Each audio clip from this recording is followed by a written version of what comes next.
decimals. What are decimals? If a number, here we have 2.5, it's called decimal.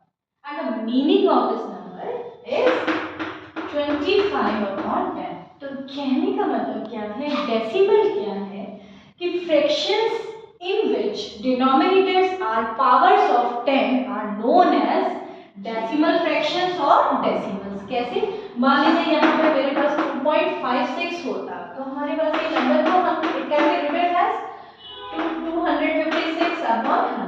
तो आप देख रहे हैं डेसिमल जो है 10 की पावर्स में है. हियर 10 की पावर क्या है, डिनोमिनेटर में 1, here 10 raise to 2 in denominator. तो डिनोमिनेटर में 10 की पावर यहाँ 10 थी, यहाँ पे 2. तो यही फ्रैक्शन है कि जिसके डिनोमिनेटर में 10 की पावर्स आ रही हो वो कहलाता है फ्रैक्शन.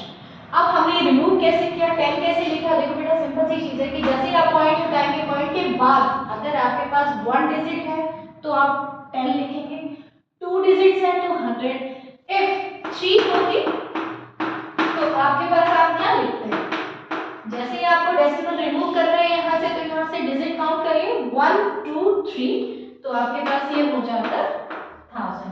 क्लियर? तो ये है आपका डेसिमल जिनमें डिनोमिनेटर्स जो है वो 10 की पावर्स के रूप में है. ठीक है. अब देखो एडिशन और सब्ट्रैक्शन हम कैसे करेंगे, हैव अ लुक. हमारे पास एक नंबर है 32.2, ये हमें ऐड कर रहे हैं. अब इसका मतलब क्या है, जब भी आप डेसिमल लिखते हैं तो 12.000, अगर आपके पास बीच में डेसिमल लगा हुआ है और लास्ट में जीरोस हैं, तो अगर वो आप नहीं भी लिखते नो प्रॉब्लम. अगर आप नहीं भी लिखेंगे तभी भी इसका मीनिंग वही है कि आप कितनी भी जीरो, जितनी आपको नीड हो उतनी आप लगा सकते हैं, लेकिन शर्त यह है कि वो पॉइंट के बाद लास्ट में होनी चाहिए. आप ये नहीं लिख सकते 3.02 नहीं लिख सकते, यू कैन राइट 32.20. ठीक है, 32.02 नहीं लिख सकते, 32.20 आप लिख सकते हैं अगर आपके पास ये डिजिट हो. ठीक है. अब हमारे पास ये नंबर है, तो जब भी आप इनका एडिशन करेंगे तो आपको एक चीज ध्यान रखनी है कि जो पॉइंट का है वो सबका इक्वली आना चाहिए. कैसे? ये 32.2 था, अब आपके पास सेकंड डिजिट है 42.25, तो पॉइंट के नीचे सिर्फ पॉइंट ही आना चाहिए और पॉइंट के बाद वाली डिजिट इधर शिफ्ट हो जाएगी, पॉइंट से पहले वाली इधर. ठीक है. नेक्स्ट है आपके पास 31.25. अब हम यहाँ देख रहे हैं 2 सिंगल है, तो इसको भी इक्वल बनाने के लिए आप यहाँ पे 0 लगा लीजिए. अगर आपको यहाँ पे भी कोई नंबर सेम नहीं बन रहा तो फ्रंट में भी आप लगा सकते हैं, बिकॉज 03 का मतलब 3 ही है. ठीक है. और 3.02 का मतलब आप 3.020 भी लिख सकते हैं, जितने भी आपको नीड हो आप 0 लगा सकते हैं. अब यहाँ पे मुझे एक ही 0 की नीड थी तो मैंने किया.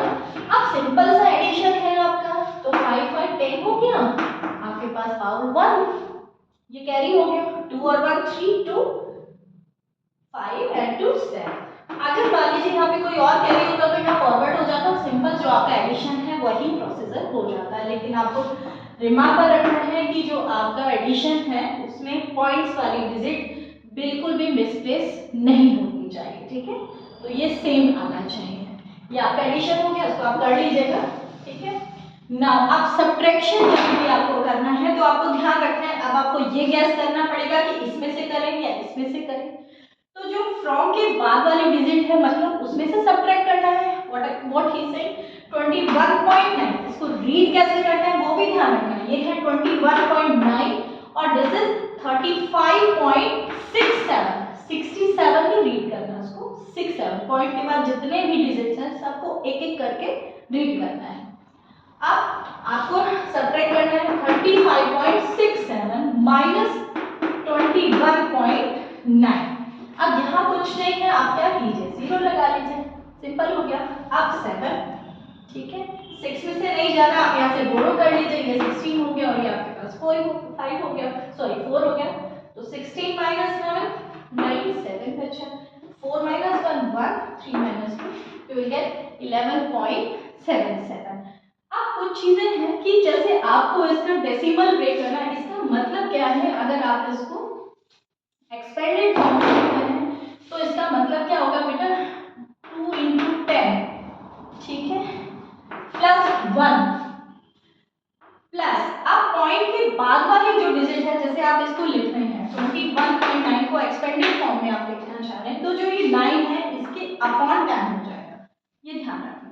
मान लीजिए आपको 35.67 को एक्सपेंडेड फॉर्म में लिखना है, तो आप इसको क्या लिखेंगे, 3 इंटू 10 हो गया आपके पास, प्लस 5, ठीक है, क्योंकि यहाँ पे कोई डिजिट नहीं, अब plus 6 upon 10 plus 7 upon 100, clear है। तो एक्सपेंडेड फॉर्म जब भी आपको लिखनी हो तो पॉइंट के बाद वाली डिजिट एक एक जीरो नीचे आपका बढ़ता चला जाएगा। तो आज हमने एडिशन और सब्ट्रैक्शन किया, tomorrow we will do division और मल्टीप्लिकेशन, क्लियर है, दैट्स इट।